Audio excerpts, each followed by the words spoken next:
Ya, bismillah, assalamualaikum warahmatullahi wabarakatuh. Kembali lagi di channel ini di Bimbingan Belajar Ar-Rayhan. Nah, pada video kali ini kita akan melanjutkan untuk prediksi soal OSNP IPS SMP tahun 2026 untuk part yang kelima. Kita akan bahas beberapa soal di video ini, tetapi sebelum itu buat kalian yang belum subscribe channel ini, subscribe dulu sekarang, nyalakan loncengnya, yuk kita mulai pembahasannya. Jangan lupa untuk berlangganan agar kalian bisa mendapatkan akses lebih awal di video-video terbaru dari kami.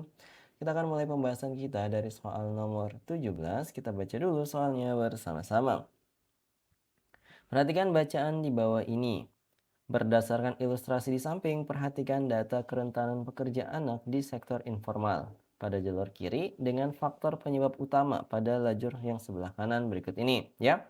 Tentukan satu pasang data kerentanan pekerja anak dan faktor penyebab utama di masyarakat ya, sesuai dengan yang lajur kanannya ya.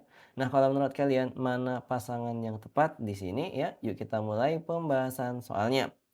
Jadi di sini jawaban yang tepat itu adalah yang 70% pekerja anak putus sekolah untuk membantu pemenuhan kebutuhan dasar keluarga, itu cocoknya dengan ini kemiskinan struktural. Ya.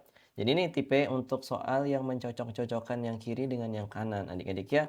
Ini kalau keterangannya ini memang ada dari soalnya, tipenya dari soal asli OSNP IPS SMP 2025 kemarin.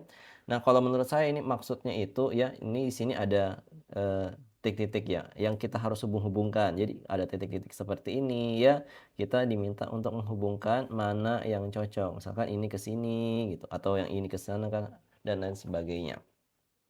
Data tersebut mencerminkan fenomena kemiskinan struktural. Lingkaran setan kemiskinan memaksa anak-anak mengorbankan pendidikan demi kelangsungan hidup jangka pendek keluarga karena keterbatasan akses sistemik terhadap modal dan pendapatan. Nah, sebagai informasi tambahan, perhatikan, kemiskinan struktural disebabkan oleh tatanan sosial ekonomi atau kebijakan yang membuat suatu kelompok masyarakat tidak memiliki akses yang adil terhadap sumber daya ya. Semoga informasi pembahasan soal ini bermanfaat buat kalian. Kita lanjut lagi ke soal berikutnya.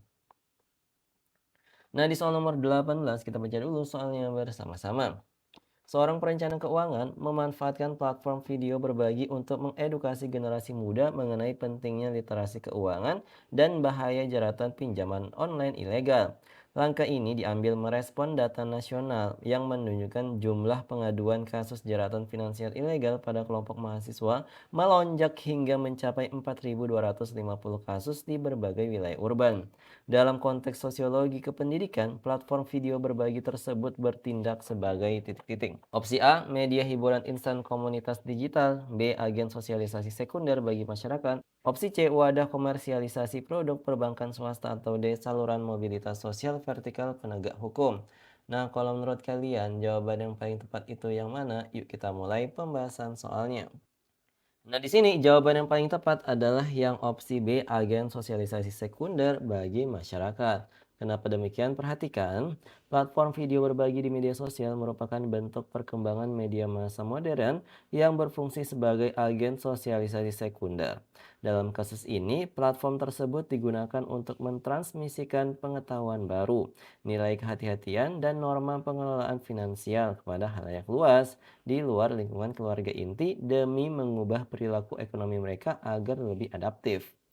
Nah, di sini ya, untuk informasi tambahan buat kalian, media massa sebagai agen sosialisasi sekunder memiliki keunggulan berupa jangkauan penyebaran informasi yang luas dalam waktu yang singkat. Efektivitas agen ini sangat mempengaruhi pembentukan opini publik dan adopsi gaya hidup baru di era modern seperti sekarang ini ya. Semoga informasi ini bermanfaat buat kalian. Kita lanjut lagi ke soal berikutnya. Nah, tetapi sebelum itu buat kalian yang ingin mendapatkan PDF pembahasan soal prediksi yang seperti kita bahas di video kali ini ya. Prediksinya ini isinya itu kan ada 3 paket. Nah, masing-masing paketnya itu ada 50 PG plus 10 isian singkat di dalamnya beserta dengan pembahasannya yang cocok untuk persiapan provinsi tahun ini. Link pembelian sudah kami sertakan di kolom deskripsi atau kalian bisa hubungi aja nomor WA yang tertera ini ya. Silahkan dicek out. Oke, kita lanjut lagi ke soal nomor 19. Kita baca dulu soalnya bersama-sama. Perhatikan tabel pernyataan mengenai pranata sosial, sistem kekerabatan, dan adat istiadat berbagai suku bangsa di Indonesia berikut ini. Pernyataan pertama, suku Batak menerapkan sistem kekerabatan patrilineal yang menarik garis keturunan dari pihak ayah dan ditandai oleh penggunaan marga. Pernyataan kedua, kepercayaan asli tradisional masyarakat Dayak di pedalaman Kalimantan yang berpusat pada pemujian leluhur adalah Kaharingan. Yang ketiga, sistem pelapisan sosial tradisional masyarakat Bugis Makassar membagi golongan masyarakat secara rigid ke dalam kasta Brahmana, Ksatria, Waisya, dan Sudra. Yang keempat, sistem pemerintahan tradisional masyarakat Aceh terkonsentrasi pada kesatuan wilayah hukum adat terkecil yang dipimpin oleh seorang kuci yang disebut dengan Gampong. Kombinasi status benar atau salah yang tepat secara berturut-turut untuk menilai pernyataan di atas adalah titik-titik. Nah, kalau menurut kalian jawaban yang tepat itu yang mana aja yang benar dan mana aja yang salah? Yuk kita mulai pembahasan soalnya. Nah, jadi di sini jawaban yang tepat adalah benar, benar, salah, benar. Kenapa demikian? Perhatikan. Di sini pernyataan pertama itu benar karena suku Batak menganut sistem kekerabatan patrilineal. Garis keturunan ditarik melalui laki-laki bagian ayah ya, sehingga anak laki-lakinya bertindak sebagai penerus marga keluarga. Seperti itu ya. Nah, pernyataan kedua juga benar, Keharingan adalah kepercayaan tradisional asli suku Dayak di Kalimantan yang berorientasi pada pemujaan roh leluhur dan keseimbangan alam. Nah, pernyataan tiga itu salah. Kenapa? Karena sistem kasta Hindu ya secara dominan diterapkan oleh masyarakat Bali, bukan masyarakat Bugis Makassar.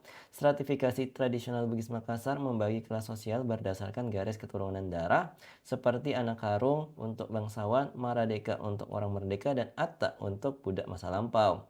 Nah, pernyataan 4 juga benar ya. Gampong merupakan kesatuan wilayah administrasi pemerintah adat terkecil yang sah di Provinsi Aceh dan dipimpin secara adat oleh seorang keci.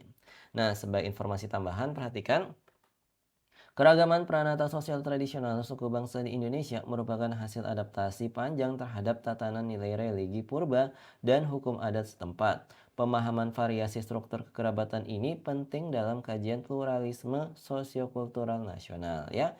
Semoga pembahasan soal ini bisa bermanfaat buat kalian. Kita lanjut lagi ke soal berikutnya. Oke, kita lanjut lagi ke soal nomor 20. Kita baca dulu soalnya bersama-sama. Fenomena globalisasi telah mendorong terjadinya berbagai macam perubahan tatanan masyarakat. Perhatikan berbagai peran lembaga sosial dalam masyarakat sebagai bentuk tanggung jawab pada lingkungan berikut ini. Di sini ya ada kampanye penghematan energi listrik melalui media sosial, penyediaan beasiswa bagi anak putus sekolah di daerah kumuh, pembentukan posko pengaduan pelanggaran pemilu di tingkat desa, ada juga sosialisasi nilai-nilai moralitas untuk mencegah kenakalan remaja. Kita diminta untuk memasangkan yang sesuai dengan pernyataannya itu yang dengan yang kanan ya. Kanannya ini secara keseluruhan. Tentukan 4 pasang kesesuaian peran lembaga yang kiri dengan jenis lembaga sosial yang kanan yang paling tepat. Oke, kira-kira menurut kalian jawaban yang tepat itu gimana? Yuk kita mulai pembahasan soalnya. Nah, di sini jawaban yang tepat adalah kampanye penghematan energi listrik melalui media sosial itu cocoknya di lembaga ekonomi. Jadi ini dipasangkan dengan ini ya. Kemudian penyediaan beasiswa bagi anak putus sekolah di daerah kumuh itu cocoknya ke lembaga pendidikan. Jadi ini.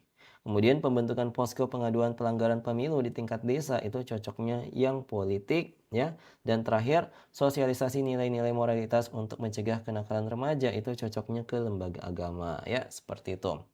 Jadi di sini ya, kampanye penghematan energi itu berkaitan langsung dengan efisiensi sumber daya produksi dan konsumsi yang diatur oleh lembaga ekonomi ya. Nah, kalau penyediaan beasiswa bertujuan meningkatkan kualitas sumber daya manusia melalui jalur formal miliknya lembaga pendidikan. Posko pengaduan pemilu merupakan bentuk pengawasan partisipasi politik warga negara di bawah naungan lembaga politik. Sedangkan sosialisasi nilai moralitas dasar untuk membentengi perilaku individu bersumber dari ajaran spiritual lembaga agama ya, seperti itu. Jadi kalian harus tahu yang soal yang tipis seperti ini cara jawabnya seperti apa ya. Oke, kita tutup video ini dengan latihan soal. Tetapi sebelum itu buat kalian yang ingin mendapatkan pembahasan soal-soal tahun sebelumnya untuk persiapan OMI IPS terintegrasi tingkatan MTS tahun 2026 tahun ini ya, kami sudah menyediakan pembahasan tingkatan kabupaten, kota maupun yang provinsinya. Link pembelian sudah kami sertakan di kolom deskripsi. Jangan lupa dibeli kalau kalian ingin juara untuk tahun ini. Nah, itu dia tadi 4 soal prediksi yang kita bahas di video kali ini. Semoga bermanfaat buat kalian. Nah, ini ada sebuah latihan soal yang bisa kalian kerjakan. Silahkan kerjakan. Kalau misalnya kalian sudah tahu jawabannya itu apa ya, yuk komen di kolom komentar ya. Jadi kerjakan. Nah, itu dia tadi video pada pertemuan kali ini. Kalau misalnya kalian suka dan video ini, jangan lupa untuk like, share, and subscribe channel ini. Nyalakan loncengnya. Sampai jumpa di video selanjutnya. Wassalamualaikum warahmatullahi wabarakatuh. Bye-bye.